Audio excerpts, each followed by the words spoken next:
आप लोगों के भेजे गए सवाल तजियाकारों के सामने रखते हैं।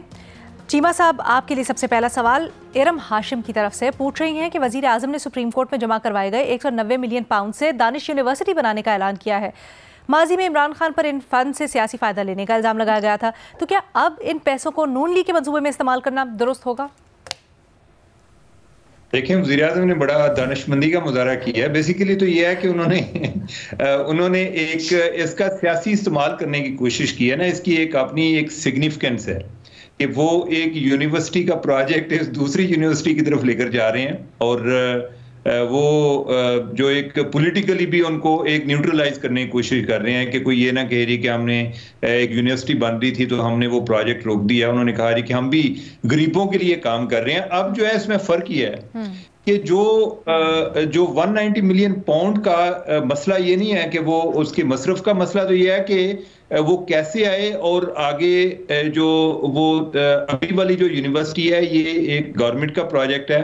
पहले वाली जो यूनिवर्सिटी थी वो एक नॉन प्रॉफिट प्रोजेक्ट था जिसको जो कि एक ट्रस्ट था जिसको इमरान खान और उनकी वाइफ जो है वो चला रही थी और उन्होंने इनके ऐसे ही है जैसे कोई नमल है या शौकत खानम है उनका एक कोई एक नॉन प्रॉफिट ऑर्गेनाइजेशन है, तो इसी तरह वो चला रहे थे।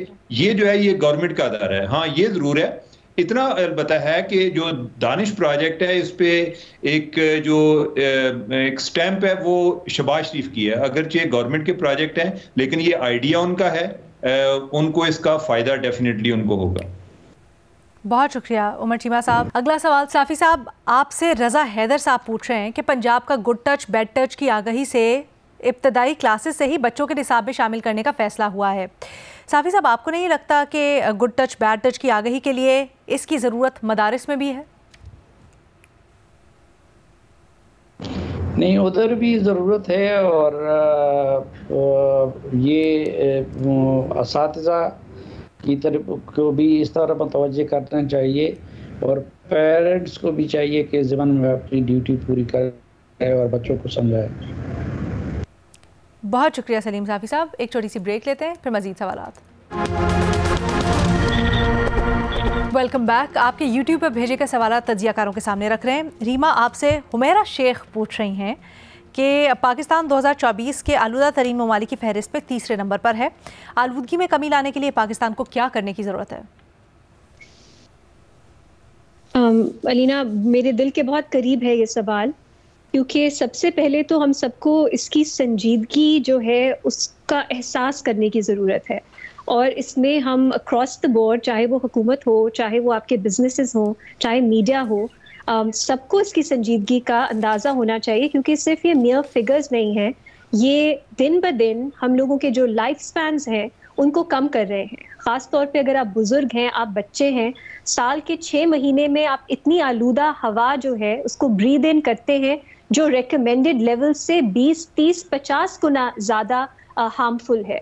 तो अब आप खुद सोचें हमारा इम्पैक्ट पब्लिक हेल्थ पे इसकी क्या है, और ये पब्लिक हेल्थ क्राइसिस है जिसको हम, मेरा नहीं ख्याल, उस संजीदगी से डील कर रहे हैं जितना करने की ज़रूरत है।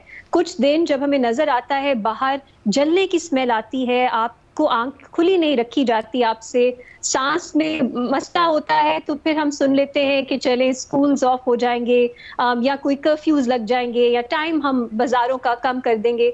लेकिन कुछ दिन बाद मौसम बेहतर होता है और वापस जो है आपकी ज़िंदगी पहले की तरह हो जाती है। एटलीस्ट लाहौर में रह के, जहाँ पे ये बहुत एक सीरियस मसला है, मैंने तो ये एक्सपीरियंस किया है कि कोई लॉन्ग टर्म मुझे इसका हल, रेजोल्यूशन की तरफ नहीं नजर आ रहा कि कोई भी जा रहा। मैं सिर्फ हुकूमत को नहीं कहूंगी, मैं अक्रॉस द बोर्ड बात करती हूँ, स्टार्टिंग फ्रॉम फैमिलीज। लोग इसको सीरियसली नहीं लेते, मतलब उन्हें होता है अभी भी उनकी जो नॉर्मल एक जिंदगी है, बाहर जाना है, ओपन एयर में आपने बारबेक्यू करना है, बॉनफायर करना है, आप वो करेंगे, क्योंकि ये इमीडिएसी इसकी कितनी है लोग रियलाइज नहीं करते, क्योंकि कुछ हद तक ये इनविजिबल है अभी, और बाद में इसके जो इफेक्ट्स हैं हमें वो फील होंगे। तो मेरा ख्याल है एज ए स्टार्टिंग पॉइंट हमें इस पे मैस कैंपेन्स की जरूरत है, ताकि हर फर्द जो पाकिस्तान में रहता है, चाहे वो जिस मर्जी वो वॉक ऑफ लाइफ से ताल्लुक रखता हो, वो इसकी संजीदगी को महसूस कर सके। फिर हम देखेंगे कुछ ज्यादा एक्टिविज्म, और फिर होपफुली हुकूमतों को भी रिस्पॉन्ड करना पड़ेगा इस तरह की, अगर पब्लिक आउटक्राई, आउटरीच हो तो। ठीक है जी, बहुत शुक्रिया रीमा। अगला सवाल शहजादा आपसे पूछा गया है, राबिया मजहर ने भेजा है, कह रही कि हुकूमत की जानिब से बलूचिस्तान वाक़े की तफसीलात नहीं बताई जा रही हैं, इसकी वजह क्या है? अलीना, मैं वैसे हैरान हूँ, हमारा इंफॉर्मेशन मैनेजमेंट सिस्टम इतना आउटडेटेड और ख़राब है कि कोई इंफॉर्मेशन हुकूमत की जानिब से मिल नहीं रही है। यानी कि हम जर्नलिस्ट हैं, हमें ज़्यादा इन्फॉर्म्ड होना चाहिए, लेकिन वहाँ पे आपको पता है कोई रिपोर्टर्स या जिस किस्म का वो टेरेन है वहाँ पे कोई इंटरनेट सर्विस नहीं है, तो डायरेक्टली तो इन्फॉर्मेशन नहीं पहुंची, लेकिन जिसकी जिम्मेदारी है वो हुकूमत है जिसने इन्फॉर्मेशन पहुंचानी है। यानी ये इतना बड़ा सानिया है, इतना अफसोसनाक सानिया है कि इस पे तो फौरी तौर पे बलूचिस्तान हुकूमत को एक इंफॉर्मेशन डेस्क बनाना चाहिए था और हर आधे घंटे बाद अपडेट देनी चाहिए थी। वी अंडरस्टैंड कि अगर ऑपरेशन जारी है तो कुछ ऐसी इंफॉर्मेशन होती है कि जो बहुत ज्यादा सेंसिटिव होगी, हम आपसे वो नहीं मांग रहे, लेकिन यहाँ पे लोगों के पास बेसिक इंफॉर्मेशन नहीं है। मिसाल के तौर पे कल से ये बात हो रही थी कि टनल में ये ब्लास्ट हुआ है और टनल में इस ट्रेन को जो है हाईजैक कर लिया गया है, लेकिन आज जो कुछ फुटेजेस सोशल मीडिया पे डाली गई हैं जो हाईजैकर्स हैं उनकी जानिब से, वहां कोई टनल नहीं, वो ओपन एरिया है। इस किस्म की मिस इन्फॉर्मेशन जो फैल रही है इस वक्त सोशल मीडिया पे, उस पर किस पे यकीन करें किस पे ना करें। ये हुकूमत हमसे आके कहती है कभी पीका कवानीन, कभी और बात करते हुए कि मिस इन्फॉर्मेशन है, झूठी खबरें बिल्कुल हैं और हमें उसकी हौसला शिकनी करनी चाहिए, लेकिन फिर दूसरी तरफ ये हुकूमत की जिम्मेदारी है कि वो राइट इन्फॉर्मेशन तो प्रोवाइड करे।